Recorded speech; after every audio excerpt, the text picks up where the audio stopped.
बिस्मिल्लाहिर्रहमानिर्रहीम।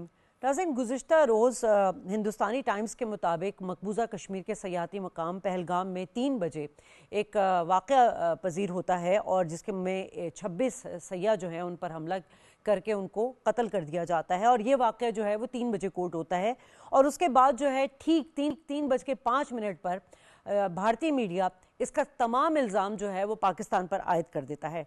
मकबूजा कश्मीर जहां पर 7 लाख भारतीय फ़ौजी तैनात हैं और अगस्त 2019 के बाद जब खुसूसी हैसियत कश्मीर की ख़त्म की गई थी तो 2 लाख मजीद भारतीय फ़ौजी डिप्लॉय किए गए थे, यानी कि हर 7 कश्मीरी पर एक भारतीय फ़ौजी जो है वो स्टैंड बाय होता है। अब पहलगाम जो कि हिंदुस्तान का स्विट्ज़रलैंड कहलाया जाता है और वहाँ पे तकरीबन 2000 के करीब सयाह मौजूद होते हैं। और अगर बात की जाए वहाँ सिक्योरिटी के हवाले से तो वहाँ पर 8 चेक पोस्ट हैं, मिलिट्री गेट्स हैं, लेकिन इसके बावजूद वहाँ पर नामालूम अफराद आते हैं जो महज 3 या 4 होते हैं और फायरिंग करके तकरीबन 27 सयाहों को जो है वो हलाक कर देते हैं और बहुत सारे उसमें ज़ख्मी भी हैं। तो सवालात यहाँ पर बहुत सारे उठाए जाते हैं बजाय इसके कि पाकिस्तान को मोर्दे इल्ज़ाम ठहराया जाए। सवाल ये भी उठाया जाता है कि भारत में जब इतनी हाई अलर्ट भारतीय फ़ौजी काबिज़ हैं वहाँ पर मासूम कश्मीरियों पर, तो इस तरह के वाक़यात होना उनकी यकीनन सिक्योरिटी फेलियर है। दूसरा, अगर भारत के अपने अंदर बात की जाए तो वक्फ बिल के हवाले से इस वक्त आवाम में शदीद गुस्सा पाया जाता है और मोदी सरकार को शदीद तनकीद का निशाना भी बनाया जा रहा है। साथ साथ अगर बात करें तो वहाँ पर मगरबी ममालिक जो है वो भारत को रियासती दहशतगर्द डिक्लेयर करके टारगेट किलिंग के शवाहिद जो है वो पेश कर चुका है। आपको याद होगा कि सिख जो वकला कमेटी है उन्होंने भी अमरीकी नायब सदर को एक ख़त लिखा और उसमें कहा कि बीजेपी के एक मिनिस्टर हैं जिन्होंने अमरीकी शहरी के लिए जो $2.5 लाख जो है उनको कत्ल करने का जो है मुआवजा फिक्स भी किया। ये तमाम शवाहिद के साथ जो है बातें पेश की जा रही हैं। तो यकीनन ये तमाम चीज़ें हैं जिससे भारत जो है वो बौखलाहट का शिकार है और आलमी तवज्जो मबजूल कराना चाहता है और ख़ास तौर पर कश्मीर में जो वो काबिज़ है और वहाँ पे जो कश्मीरियों की जिद्दोजहद है उसको रोक नहीं पा रहा और इस वजह से जो भी हमला होता है उसको पाकिस्तान के साथ नत्थी कर दिया जाता है। इसी हवाले से पाकिस्तान के दुश्मन मुहरकात जो है वो वाजे हो चुके हैं। एकतरफा गैर जिम्मेदाराना भारत का जो फैसला है वो सामने आया है जिसमें इंडस ट्रीटी ख़त्म करने, पाकिस्तान हाई कमीशन बंद करने, अटारी चेक पोस्ट, वाघा बॉर्डर बंद करने, तमाम पाकिस्तानियों का वीज़ा जो है वो कैंसिल करके 48 घंटे का उनको अल्टीमेटम दे दिया गया है कि उसको खाली कर दें। ये तमाम इकदाम हमें भारत की जानिब से नजर आए और यकीनन भारत इस वक्त अपनी जो मीडिया है जिसमें रॉ का सोशल मीडिया भी है जो पाकिस्तान के खिलाफ जहर उगल रहा है, बगैर शवाहिद के पाकिस्तान के खिलाफ इस तरह के इकदाम करना एक मुज़क्का खेज अमल नजर आ रहा है। पाकिस्तान ने बहरहाल एक बड़ा ही मुदब्बराना अपना अंदाज अपनाया हुआ है, एक रवैया अपनाया हुआ है। पाकिस्तान एक पुरअमन मुल्क है और बड़ा सोच समझ कर जो है वो तमाम काम जो अमल है उसका रद्द अमल देता है। इस वक्त भी पाकिस्तान जो है वो कौमी सलामती का कमेटी का इजलास तलब कर चुका है। कल ये इजलास होगा और इसको चेयर करेंगे प्राइम मिनिस्टर साहब, जिसमें हमारी अस्करी क़यादत भी मौजूद होगी और भारत को हर तरह से मुंह तोड़ जवाब दिया जाएगा।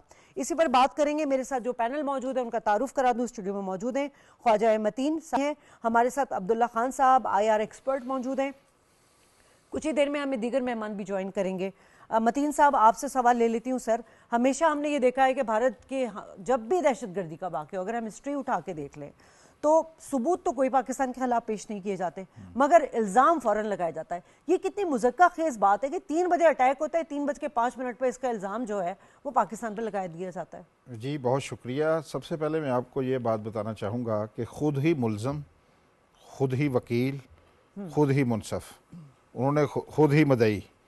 एक वाक़या हुआ कल के रोज़, उसके नतीजे में आज जो उनकी भारतीय कौमी सलामती कमेटी का इजलास हुआ और जो है इंडस ट्रीटी है उसको ख़त्म करने का ऐलान कर दिया गया। बेहतर होता कि इतनी बड़ी मीटिंग हुई है कि वहाँ उस मीटिंग के बाद जो प्रेस ब्रीफिंग होती है उसमें सबूत दिखाए जाते कि इसमें पाकिस्तान मुलव्वस है, तो दुनिया इस बात पर यकीन नहीं करती। बात यह है कि ये सारी चीज़ें आप इनकी टाइमिंग चेक कर लें, ये तयशुदा एक प्लान का हिस्सा है।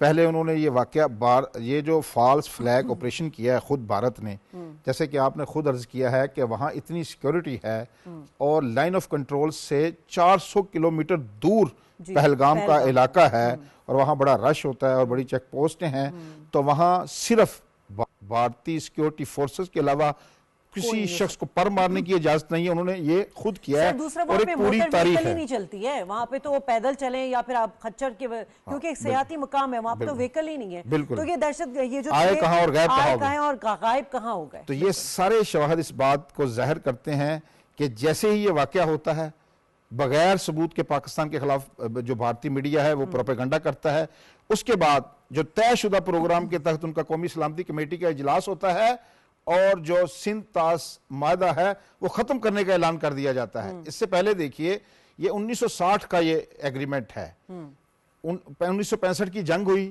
ये सिंध तास मादा खत्म नहीं हुआ, 1971 की जंग हुई, ये सिंध तास मादा खत्म नहीं। अभी इतना क्या हो गया है कि बगैर सबूत के, किसी पर आप सबूत दिखाने की बजाय ये सारे एग्रीमेंट खत्म करें। भारत अरसा दराज से इस जो सिंध तास मादे से भागने की कोशिश कर रहा है। बेसिकली उन्होंने पहले ही ऑलरेडी हमारा जो पानी है वो रोक रखा है, जिसे हम आबी दहशतगर्दी कहते हैं। इस पे बड़े हम प्रोग्राम भी कर चुके हैं कि अभी उन्होंने ये फाइनल, ये सारी चीजें और टाइमिंग, कोई बड़ी शख्सियत वहां मौजूद है, जो अमेरिका के वाइस प्रेसिडेंट है वो वहां आए हुए हैं, उस सारे तनाज़ुर में ये सारी टाइमिंग एक प्लान का हिस्सा नजर आ रही है। हमने जब भी किसी पाकिस्तान खुद दहशतगर्दी का शिकार मुल्क है, आपने देखा पिछले दिनों जाफर एक्सप्रेस पे हमला हुआ, तो पाकिस्तान ने इंतहाई संजीदा रवैया इख्तियार किया और जो भी अगर सबूत होते हैं रियासत पाकिस्तान के, वो डोजियर दुनिया को दिखाए जाते हैं। ये देखिए, जैसे हमने कलभूषण पकड़ा, वो डोजियर पूरी दुनिया में हमने भेजे, यूनाइटेड नेशन में भी भेजे।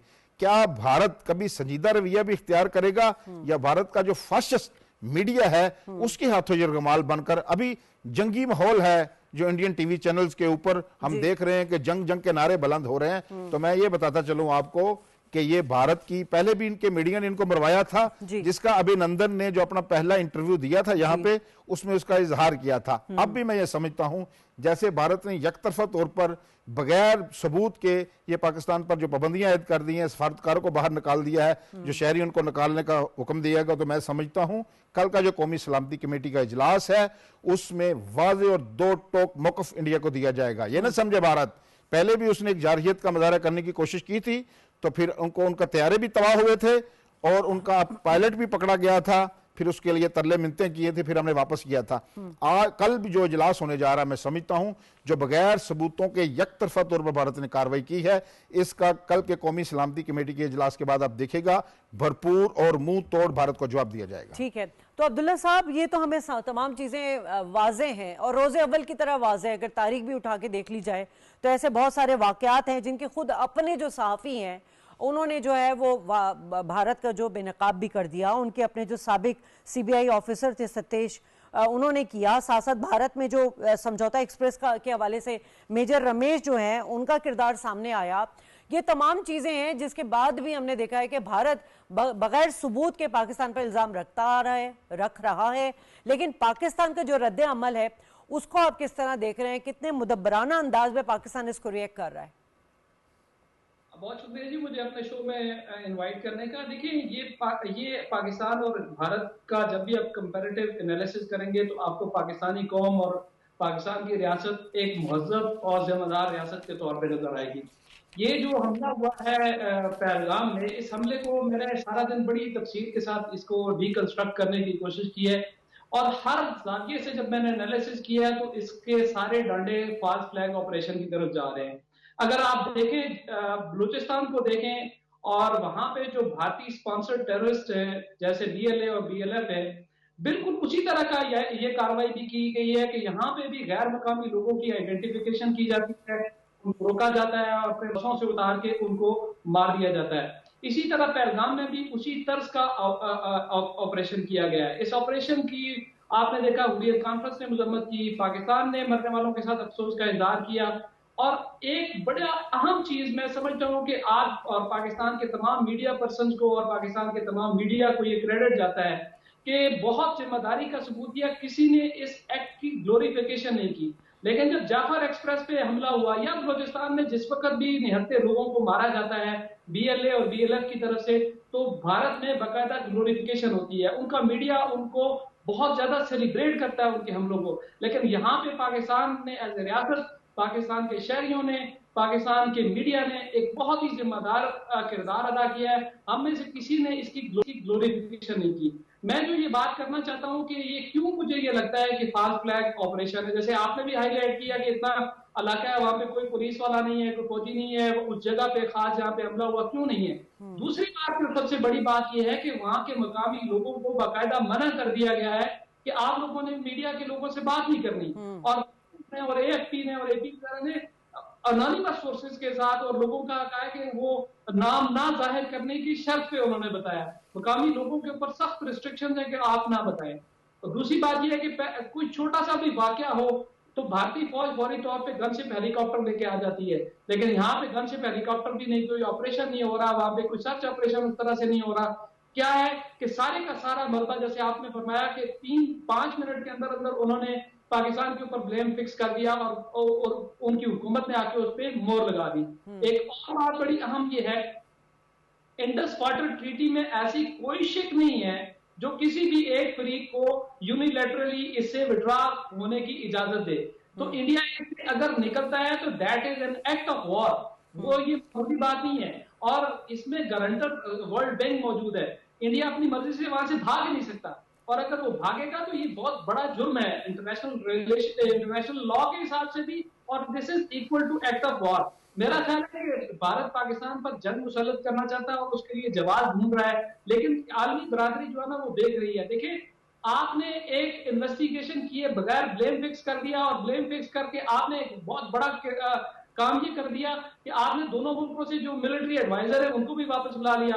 दोनों मुल्क न्यूक्लियर पावर हैं, भारत भी और पाकिस्तान में, और उनकी एक्ट से मिसकैलकुलेशन भी हो सकती है। लेकिन यहाँ पे कोई मिसाइल टेस्ट होता है, ये तो कम्युनिकेशन के चैनल सारे इंडिया बंद कर रहा है। ठीक है, इस वक्त हमें सीनियर एंकर पर्सन कामरान शाही साहब ने ज्वाइन कर लिया। बहुत शुक्रिया सर वक्त देने के लिए। सर, कल से ये डिबेट चल रही है पहलगाम वाली, और हमें लग ही रहा है कि ये जो चिट्ठी संगपूरा सान्या हुआ था 2000 में, ये वाकया जो है इससे बड़ी रिजेम्बलेंस है, मुशाबहत है। सर, कल से अब तक जो डेवलपमेंट हुई है और इस वक्त जो हमने देखा कि भारतीय जो इजलास हुआ उसके बाद जो मीडिया टॉक की गई और पाकिस्तान पर जो है 5 इकदाम गैर जिम्मेदाराना इकदाम का फैसला कर दिया गया है, इस पर आपका तबसरा क्या है सर? 5 इकदाम में से जो एक है सिंध ताश मुआहदा, वो तो वैसे ही बेसिकली इंडिया वो कर नहीं सकता, वो एक इंटरनेशनल एग्रीमेंट है जिसमें वर्ल्ड बैंक जो है उसका कस्टोडियन है। दूसरी बात ये कि अगर वो इसको इस तरह करते हैं, अगर ये एग्रीमेंट ना भी होता तो ये इंटरनेशनल लॉ है कि जो कंट्री का दरिया का कंट्रोल या समुद्र कंट्रोल ऊपर होता है वो नीचे वाले का पानी रोक नहीं सकते। अगर इंडिया ये प्रेसिडेंट सेट कर दे तो आपको पता है चाइना का पानी है ब्रह्मपुत्र वो ऊपर आता है, तो वो अगर चाइना उसको प्रेसिडेंट बना ले तो चाइना अगर इनका पानी रोक दे तो इंडिया जो है उसमें कहता आ जाएगा। तो ये तो उन्होंने बेसिक सिंबॉलिक साइन किया जो किया, बाकी वाघा बॉर्डर वगैरह तो इससे पहले भी कई दफा बंद हुए, उसकी कोई वैल्यू नहीं। असल बात ये जो सवाल उठाना चाहिए इंडियन गवर्नमेंट से कि समझ नहीं आया कि 1 करोड़ की आबादी है मकबूजा कश्मीर के अंदर, वहां पे 10 लाख आर्म फोर्सेस खड़ी हुई हिंदुस्तान की। अब इंडिया ये बता रहा है कि वो इंटरनेशनल एलओसी जो है उसको टेररिस्ट जो थे उन्होंने पाकिस्तान से क्रॉस किया, इंडिया की 10 लाख आर्मी के सामने क्रॉस किया, 400 किलोमीटर वो अंदर आए, और अंदर आने के बाद इंडिया की आर्मी देखती रही है, वो सोती रही है, वो पता नहीं क्या कर रहे थे, और वो सारा एक्शन करके चले गए। अभी तक उन्होंने एक पाकिस्तानी नेशनल नहीं दिखा सके, वो अभी तक वो एक बॉडी के अलावा 27 में 26 बॉडीज दिखाई नहीं सके जी। तो ये तो समझ ही नहीं आ रहा कि ये वाकया हुआ किस तरह है, और ये इतना कमजोर स्टंट है क्योंकि नरेंद्र मोदी जो है उनकी स्टेट्स के अंदर जो इलेक्शन में बड़ी वीक पोजीशन है, उनका टोटल इलेक्शन जो है वो एंटी पाकिस्तान मैंडेट होता है। गुजरात से शुरू हुए हैं वो एंटी मुस्लिम और वहां से फिर एंटी पाकिस्तान। अब इलेक्शंस के लिए हमेशा कभी पठानकोट को कर देते हैं, कभी वो पार्लियामेंट में हमला हो जाता है। और मैं आपको अभी बात बताऊं कि अभी रात 8 बजे के शो में ब्रेकिंग स्टोरी दी थी, वो ये कि पाकिस्तान की सिक्योरिटी जराये से पता चला हमें कि हिंदुस्तान जो है वो एक तो उसने ये अब स्लोगन उठाएगा इंटरनेशनली कि पाकिस्तान के अंदर टेरर नेटवर्क है ताकि वो पाकिस्तान के ऊपर अटैक करने की जस्टिफिकेशन करे, मिसाइल अटैक या किसी और। तो पाकिस्तान की फोर्सेज जो को पता है इस बारे में, तो दे आर हाईली अलर्ट। और दूसरा जो है अभी ये भी एक्सपेक्टेड है कि अगले 3-4 दिन के अंदर इंडिया अपने ऊपर एक और अटैक करा के पूरी इंटरनेशनल कम्युनिटी को मोटिवेट करे अगेंस्ट पाकिस्तान। जी अच्छा शाहिद साहब, आपने कामरान साहब अपने बड़ी रेलिवेंट पॉइंट उठाए। एक तो ये लॉजिस्टिक इशू जो आपने उठाया है ना, ये लाजमी सी बात है, इस पे पाकिस्तान इसको किस तरह इस केस को प्रोसू कर सकता है? कल कौमी सलामती कमेटी का इजलास भी हो रहा है और यकीनन तमाम हिंदुस्तान के जो तमाम रिएक्शंस हैं उस पर पाकिस्तान अपना प्लान भी बनाएगा। इस वक्त क्या समझते हैं आपके ज्वाइंट सेशन होना चाहिए, कोई रेजोल्यूशन आनी चाहिए, पाकिस्तान के अपने अंदर एक यूनिटी, एक नेशनल जो है वॉइस जो है वो इस पर रेज होनी चाहिए, कितना जरूरी है इस वक्त? देखिए जी, ये इलेक्टेड लोग हैं, ये तो रेजोल्यूशन पास करते रहेंगे, अपना काम तो फौज कर रही है हर लिहाज से। अब आप देखिए ISPR पाकिस्तान का जो है, मेरा नहीं ख्याल पाकिस्तान का कोई ऐसा इंफॉर्मेशन, दुनिया का कोई ऐसा इंफॉर्मेशन का मिलिट्री का इदारा जिस तरह एक्टिव ISPR इसको देख रहा है और इस प्रोपेगेंडे को एक्सपोज कर रहा है। तो हमारी तो इंटरेक्शन रहती है, बीइंग मीडिया पर्सन आपकी भी रहती होगी, जितना एक्टिवली वो एंगेज हुए हैं। तो जो इलेक्टेड लोग हैं आपके, उनको तो वैसे ही उनसे सीखना चाहिए। बाकी ये पार्लियामेंट की तो होती रहेगी। असल बात यह है कि पाकिस्तान की आर्म फोर्सेज जो है, they are ready for any attack and they are ready for retaliation. चाहे वो मिसाइल का अटैक हो, चाहे वो अभिनंदन टाइप अटैक हो, चाहे वो एयर का स्ट्राइक हो, वो कहीं से हो, वो पाकिस्तान की फोर्सेज आज से तैयार नहीं है, वो हमेशा तैयार है हिंदुस्तान को लेकर। तो अब दूसरी बात यह कि पाकिस्तान को कुछ साबित करने की जरूरत नहीं। पाकिस्तान के टेररिज्म के ऊपर क्रेडेंशियल बिल्कुल क्लियर है। Pakistan is a victim of terrorism, Pakistan is a front line state against terrorism. Pakistan ने रीजन में स्टेबिलिटी और पीस के लिए टेररिज्म का सामना किया है। अभी आप देखें, जब अमेरिका का प्रेसिडेंट बना डोनाल्ड ट्रंप, उसने पहला जो एड्रेस किया स्टेट ऑफ यूनियन, उसे जिस एक कंट्री का टेररिज्म में शुक्रिया अदा किया वो पाकिस्तान था। पाकिस्तान का अमेरिका के साथ इस बात पे भी बड़ा अलायंस है कि अमेरिका समझता है कि अफगानिस्तान की सरजमीन और उसका असला जो है अमेरिका का जो रह गया था वहां पे, ये भागे हैं वहां से, वो असला जो है वो टेररिस्ट यूज कर रहे हैं अगेंस्ट अमेरिका, और पाकिस्तान के खिलाफ भी यूज हो रहा है। तो पाकिस्तान और अमेरिका टेररिज्म के ऊपर बिल्कुल अनबोल्ड है।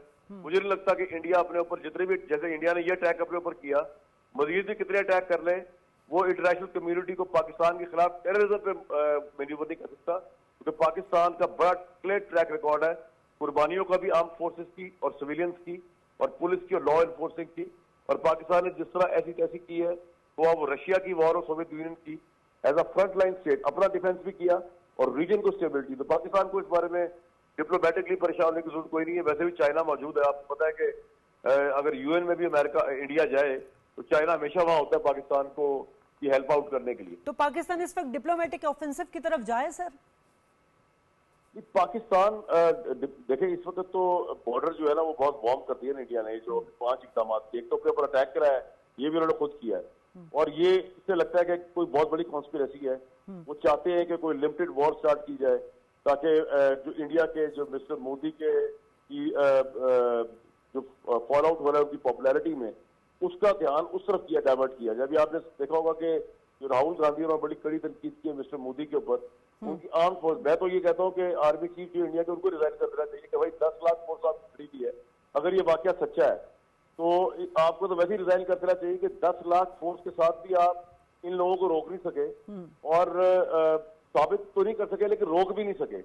तो इस कॉन्टेक्स्ट के अंदर जो है पाकिस्तान को साबित करने की जरूरत नहीं है। हाँ, डिप्लोमेटिक ऑफेंस तो चलते ही रहता है, वो तो पाकिस्तान कर ही रहा होता है, लेकिन इस वक्त तो बड़ी वार्म सिचुएशन हुई है बॉर्डर के ऊपर। तो बस ये हमें देखना चाहिए कि यहाँ पीस इस्टेब्लिश है, क्योंकि दोनों न्यूक्लियर स्टेट्स हैं और पाकिस्तान ऑब्वियसली के पास न्यूक्लियर ऑप्शन मौजूद है। अच्छा सर, अगर हम इस वाकये की सिग्निफिकेंस की पे बात करें तो हमें अपने भारत के अपने अंदर से जो हालात हैं, वक्फ तरमीमी बिल हो गया, या हमने देखा था कि वहाँ पर बीजेपी के जो मिनिस्टर हैं उन पर एक जस्टिस फॉर जस्टिस के जो एक रहनुमा है, उन्होंने इल्ज़ाम भी लगाया है कि बीजेपी के मिनिस्टर ने अमरीकी नेशनैलिटी के कोई हैं, उनको मर्डर कराने के लिए $2.5 लाख जो है वो रकम भी दी है। ये तमाम चीज़ें, साथ साथ कश्मीर में जो जिद्दोजहद चल रही है, इन तमाम चीज़ों को लेकर क्या भारत अटेंशन डाइवर्ट करना चाह रहा है और पॉलिटिकल माइलेज लेना चाह रहा है? क्या वो इसमें कामयाब हो चुका है? देखिए, इसमें कोई दो राय नहीं है कि इंडिया को जो इस रीजन में एडवांटेज है वो ये कि उसकी इकॉनमी बहुत बड़ी, सारी दुनिया का उसकी इकॉनमी के अंदर उसके कंज्यूमर, उसके क्लाइंट बनने के लिए इंटरेस्ट होता है। लेकिन ऑब्वियसली अब ये जो वाकया हुआ है, इसमें मेरा तो ख्याल ये, या तो ये हिंदुस्तान ने खुद करवाया है, या फिर वहां पे जिस तरह आपने तो खुद रेफर किया कि एक इंडिजिनस मूवमेंट चल रही है, तो कश्मीरी जो है वो अपनी जान देने को, हालांकि हम कंडेम करते हैं आर्म सिविलियंस की लाइफ लेना, पाकिस्तान ने कंडेम किया, वजारत खारजा के लेवल पे हर पाकिस्तानी कंडेम करता है। अगर 27 बॉडीज जो अब तक दिखा नहीं सका इंडिया, अगर 27 लोगों को एक की भी जान गई है तो शरई लिहाज से, पॉलिटिकल लिहाज से हम बिल्कुल कंडेम करते हैं उसको। लेकिन वहां जो फ्रीडम फाइटिंग हो रही है, इंडिजिनस मूवमेंट जो चल रही है, उसका तो पाकिस्तान से कोई, लेकिन सर जब भारतीय वजारत खारजा ने प्रेस कॉन्फ्रेंस की तो किसी सहाफी से सवाल करने का उन्होंने राइट नहीं दिया, दूसरा कोई एविडेंस नहीं पेश किए, ये तो उनके अपने नैरेटिव में बहुत बड़ा झोल है। तो एविडेंस दिखा सकता है ना हिंदुस्तान, या तो वो दिखा दे, वो जो टेररिस्ट है उनको पकड़ के दिखा दे, उनकी नेशनलिटी दिखा दे पाकिस्तानी, दूसरा वो उनको पकड़ के असला दिखा दे कि वो पाकिस्तानी मेक है या वहां कहां से आया है। तो वो दोनों चीजें है ही नहीं अभी तक। तो ये तो लगता है जैसे अभी पार्लियामेंट में अटैक किया था, उससे अटैक करती है अपने ऊपर दोबारा, और एक अटैक और करेंगे जो मेरे पास न्यूज है, ये एक अटैक और करेंगे कमिंग डेज के अंदर, मजीद सिंपैथी लेने के लिए इंटरनेशनल कम्युनिटी की, मजीद डाइवर्ट करने के लिए नरेंद्र मोदी की बैड गवर्नेंस जो इस वक्त चल रही है उसको। ठीक है, बहुत बहुत शुक्रिया कामरान शाही साहब, आपने वक्त दिया।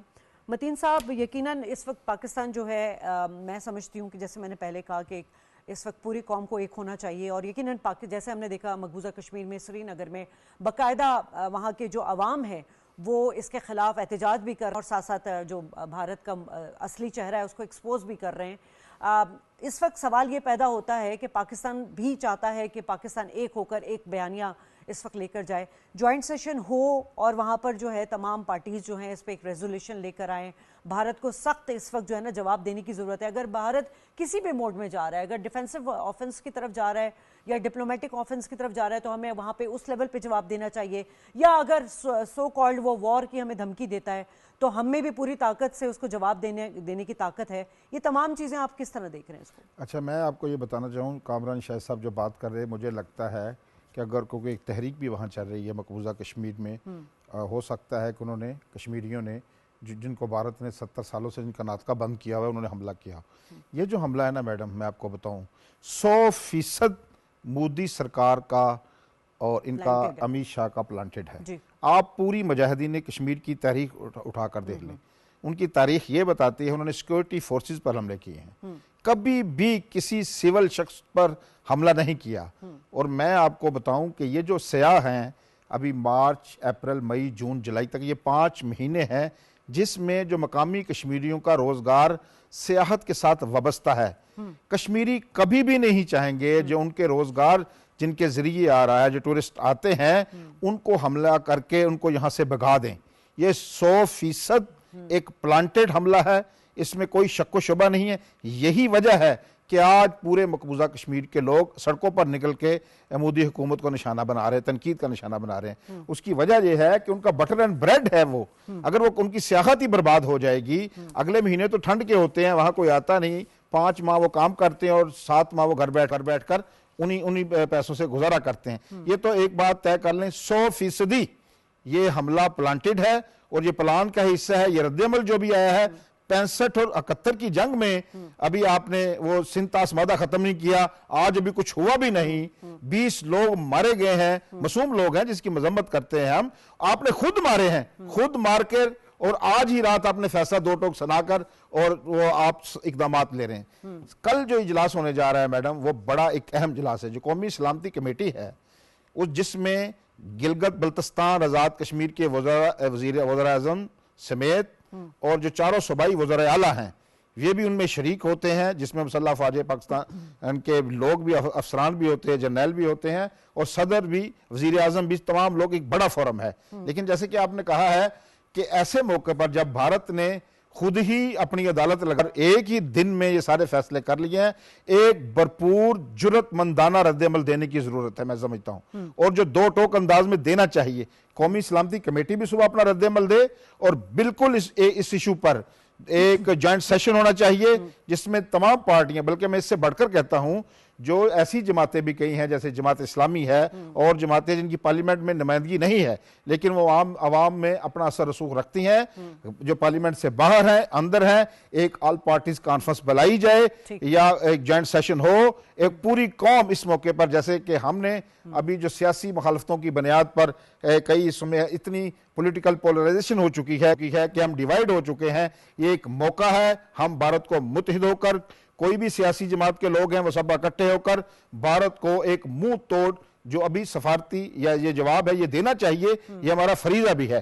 क्योंकि जो मोदी है उसका जो सारा पॉलिटिकल एजेंडा देख लें वो मुस्लिम दुश्मनी और पाकिस्तान दुश्मनी पर मबनी है। अगर हमने उसको दो टोक मौकफ ना दिया तो फिर इसी तरह के वो ऐलानात भी करता रहेगा, सब कुछ करता सही बात है। और डिवीजन जो है वो क्रिएट भी हिंदुस्तान ने की हुई है, पहले हिंदू मुस्लिम फसाद करा के, उसके बाद हमने गुजरात के वाकयात देखे और डिवाइस एजेंडा जो है वो मोदी सरकार का हमेशा से नजर आ रहा है। गुफ्तगू के सिलसिले को बढ़ाएंगे इस ब्रेक के बाद।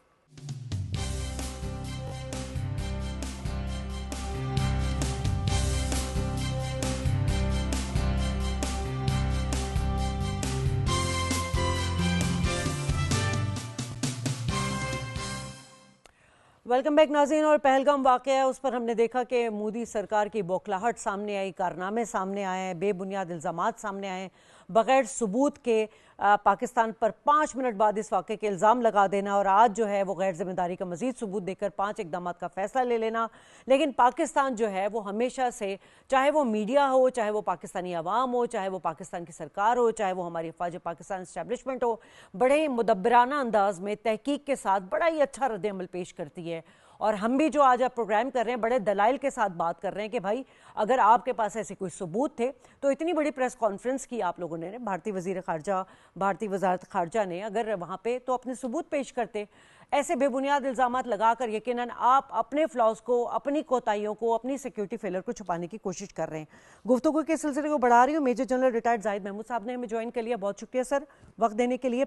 सर हम बात करें अगर यहाँ से कि बड़ा ही मंतकी सा सवाल है कि पाकिस्तान इस वक्त जो है अपनी इकोनॉमी को लेकर, लॉ एंड ऑर्डर को लेकर बड़ा ही फोकस है और बहुत सारे मामला जो है बहुत बेहतर की तरफ जाते हुए नजर भी आ रहे हैं।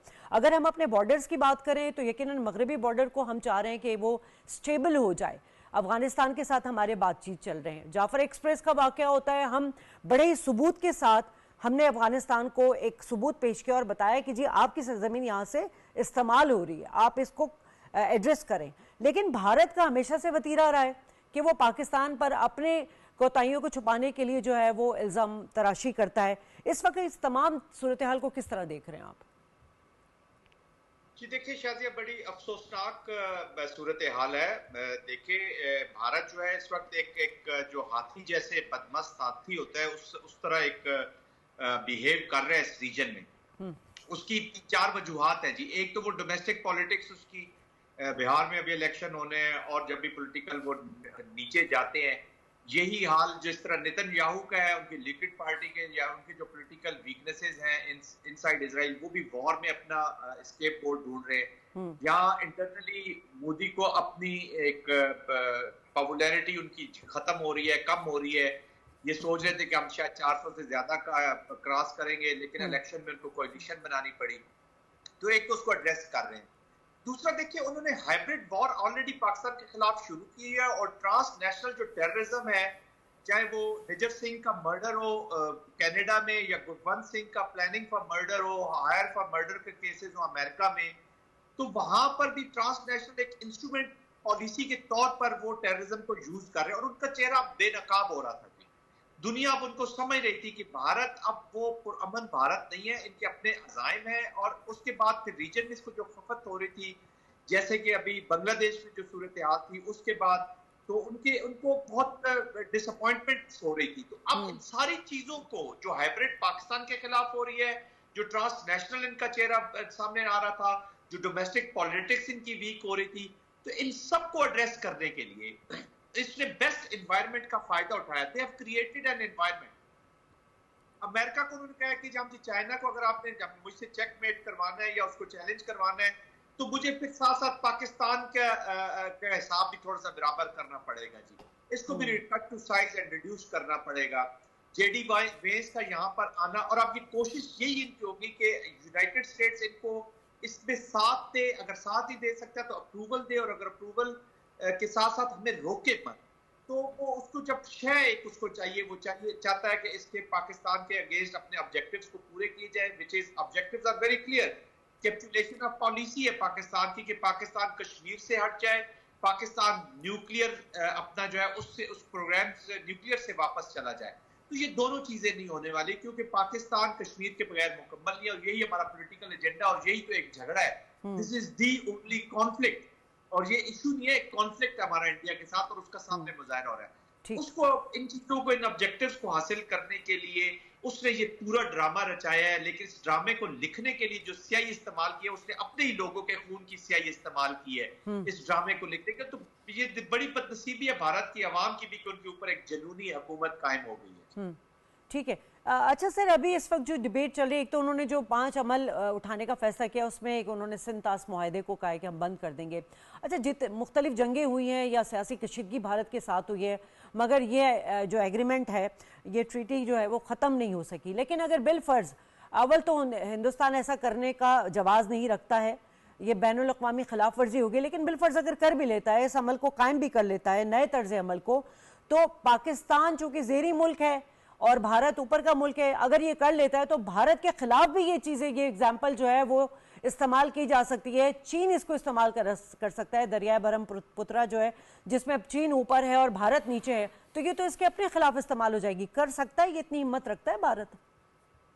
देखिए, ये इंटरनेशनल एग्रीमेंट्स हैं, इंटरनेशनल कोर्ट इसमें वो बीच में शामिल है। It is not that very easy जिस तरीके से ये कर रहा है। इसके अलावा भी फिर बहुत से मुआहदे हैं। फिर हमने जैसे अभी फर्स्ट टेस्ट यूज है, वी आर न्यूक्लियर कंट्रीज, हमारे न्यूक्लियर प्रोग्राम्स हैं, उसके भी कई मुआहदे हैं। फिर एक शिमला एग्रीमेंट भी हमारे मौजूद है जिसका वो बार बार जिक्र कर रहा है करता है। तो देयर आर ब्रिजेस और मुल्कों के पास भी होती है, और एक this will set a bad precedence as you have highlighted, आपने बिल्कुल सही हाईलाइट किया है।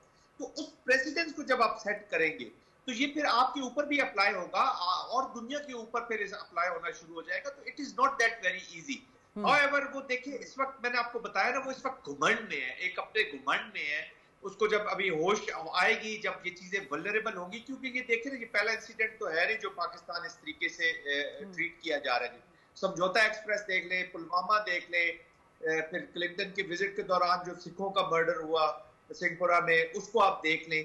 तो ये इसके अभी भी इसके कितना वीक प्लॉट है। दूसरी बात ये है कि दुनिया को समझने की जरूरत ये है, और अब इससे पाकिस्तान ने, फर्ज करें कि हम मान लेते हैं कि जी पाकिस्तान ने, तो पाकिस्तान ने इससे हासिल क्या किया? ना कोई हमने स्ट्रेटेजिक फायदा हुआ है अगर ये इंसिडेंट करवा के, बल्कि इंडिया को हमने मौका दे दिया कि वो अपना रोना रोए। तो पाकिस्तान जो इंडिया जो बिल्कुल नेगेटिव साइड पे देखा जा रहा था, जिसकी अब दुनिया ने को समझ आ गई थी ये एक ड्रामा मुल्क है, हिंदुत्व का माइंडसेट की एप्लीकेशन है, पूरी दुनिया उसको उस नजर से देख रही थी। Irresponsible state which is the enemy of the stability of the region. तो पाकिस्तान क्या अपनी ये लीवरेज खत्म कर देगा? पाकिस्तान ने कौन सी पॉलिटिकल एडवांटेज इससे ले ली है? कौन सा इससे कश्मीर आजाद हो जाना है? कौन सा स्ट्रेटेजिक एनवायरनमेंट हमने ठीक कर लिया है? बल्कि कश्मीरियों के ऊपर आप ये जुल्म बढ़ाएगा।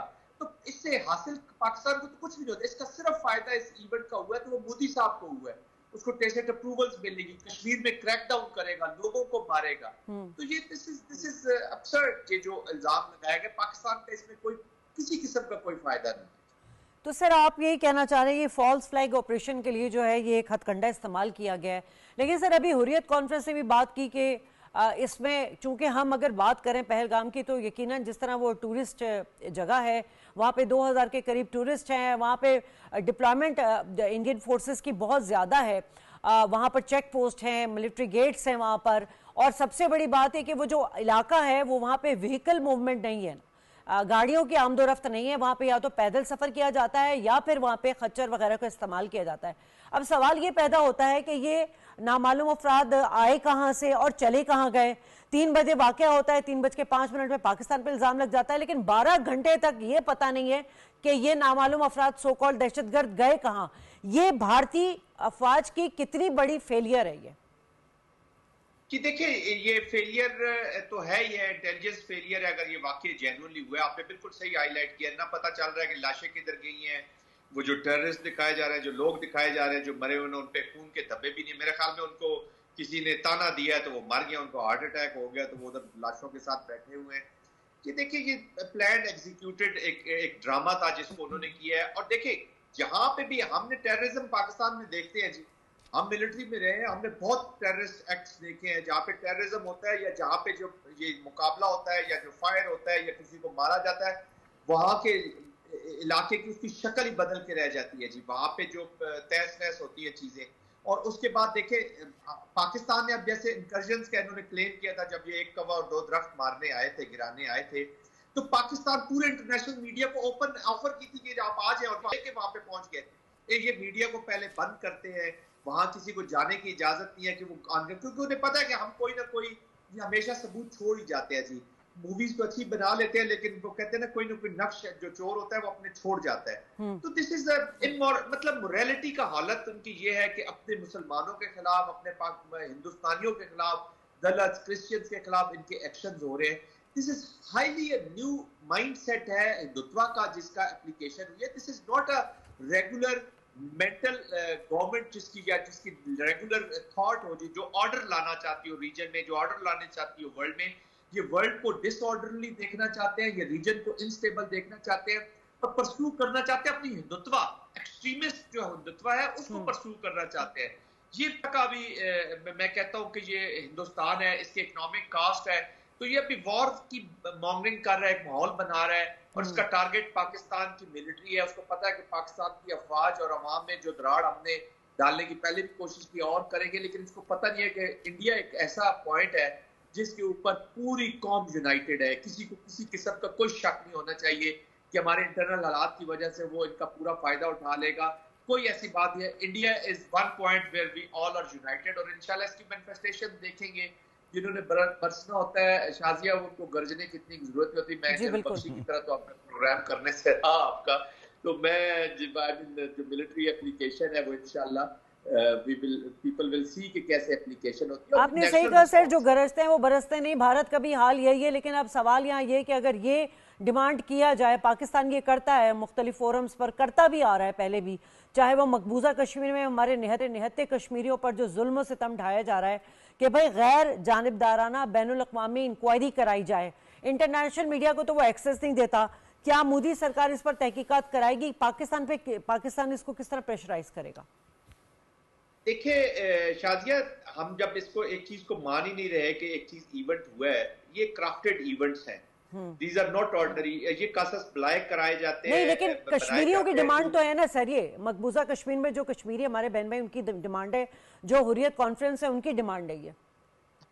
अनफॉर्चुनेटली मैं देखता हूँ कि ये जो मासूम कश्मीरी हैं, इसी फलस्तीन की तरह इंटरनेशनल कम्युनिटी भी इस वक्त उनका जो इंसानियत के साथ रवैया है ना जी, पूरी इंटरनेशनल एप्लीकेशन है, वो that is not acceptable to be very honest. अभी देखें ना 60,000 के करीब तो गाजा में लाशें पड़ी हैं जी। पता नहीं कितनी लाशें पड़ी हैं, तो क्या आपके इंटरनेशनल कम्युनिटी ने क्या उस पर कर लिया, यूनाइटेड नेशन ने उस पर क्या कर लिया? तो आई थिंक मैं इसलिए मैं कह रहा हूँ कि हमें ऐसी गलत होप लगाने की जरूरत ही नहीं, हमें अभी अपनी चीजें ठीक करनी है जी। मैं तो इसको अपॉर्चुनिटी समझता हूँ पाकिस्तान के लिए। जितना भी उन्होंने जो एक्सट्रीम दिखानी है वो दिखा चुके हैं। Opportunity in a way we have to put our things in order जी। और हमने अपनी बगैर दाएं बाएं ओवरऑल शोल्डर देखते कि वो फ्लाज, ऑफ कोर्स डिप्लोमेसी चलेगी, अलायंसेस क्रिएट की जाती है, आप अपने लोगों को समझाते हैं, क्योंकि रीजन ये इसके रुकने वाला तो है नहीं, इससे तो आगे बढ़ना ही बढ़ना है। तो आप वो चीजें करते रहे, लेकिन आपने सॉल्यूशंस अपने खुद निकालने हैं जी, अपनी चीजों को फॉलो करना। ऑफ कोर्स कश्मीरी कह रहे हैं कि इसकी इंक्वायरी कराएं, तो इंक्वायरी देखे ना जिनके सामने। आपको क्या ख्याल है कि वाशिंगटन को इस वक्त नहीं पता होगा कि ये क्या इवेंट्स होने जा रहे हैं या इंडिया? ठीक है सर, चलें। जाहिद साहब बहुत शुक्रिया आपका, अब्दुल्ला साहब, मतीन साहब, तीनों मेहमानों का शुक्रिया अदा करना चाहूँगी। और नाज़रीन, यकीनन ये जो भारत ने प्रोपेगेंडा रचाया हुआ है, पाकिस्तान मुखालिफ एक नैरेटिव बनाया हुआ है, ये सरपैर नहीं होते, ये एक्सपोज हो जाता है। और आप फिक्र ना करें, आपके अपने अंदर, भारत के अपने अंदर से आपके सहाफ़ी, आपके जो ऑफिसर्स हैं वो खुद आपको एक्सपोज करेंगे, जैसे माजी में करते आ रहे हैं। अगर आपके पास कोई प्रूफ है उसको पेश करें, जैसे हम पेश करते हैं। अभिनंदन को पेश किया हमने, कुलभूषण को हमने पेश किया, और हमने अपने प्रोग्राम चीख चिंगाड़ के और जहर उगल के नहीं किए, दलाइल के साथ दिए हैं। और कल दलाइल के साथ पाकिस्तान इसका जवाब देगा। अल्लाह निगहबान।